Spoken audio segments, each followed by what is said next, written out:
गांव में रहता था एक 12 साल का लड़का विवान। जिज्ञासु, चंचल और बड़े सपने देखने वाला।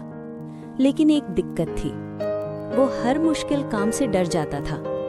एक दिन वो पहाड़ी किनारे रहने वाले तपस्वी दादाजी के पास गया और बोला, दादाजी, मैं बड़ा होकर कुछ बड़ा बनना चाहता हूँ, लेकिन मुश्किलें मुझे रोक देती हैं।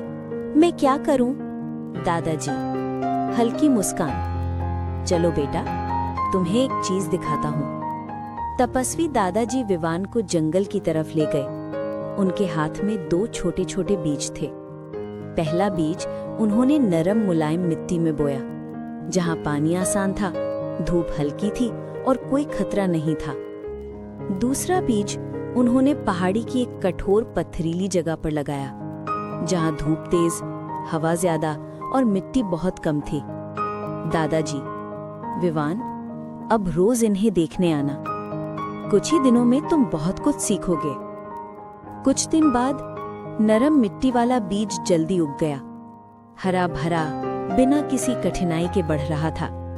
लेकिन पत्थर वाली जगह का बीज धीरे, बहुत धीरे बढ़ रहा था, मुश्किलों से लड़ लड़ कर आगे बढ़ता हुआ।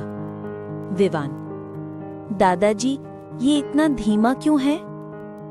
दादाजी, क्योंकि ये संघर्ष कर रहा है बेटा, और संघर्ष हमेशा समय लेता है। 6 महीने बाद एक तेज बारिश आई।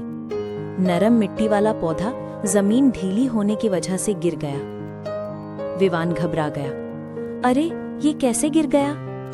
दादाजी शांत स्वर, क्योंकि इसे कभी कठिनाइयों का सामना ही नहीं करना पड़ा। इसकी जड़ें कमजोर रहीं। फिर वे दोनों उस पौधे को देखने गए जो पत्थर वाली जगह में था। तेज हवाओं के बावजूद वो मजबूती से खड़ा था।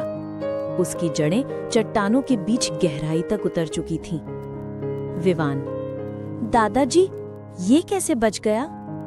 दादाजी, क्योंकि इसे हर दिन संघर्ष करना पड़ा। धूप, हवा, पत्थर, मिट्टी की कमी, हर मुश्किल ने इसकी जड़ों को मजबूत बनाकर इसे अडिग बना दिया।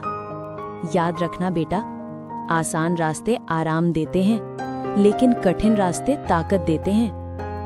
दादाजी की बातें विवान के मन में गूंजने लगी।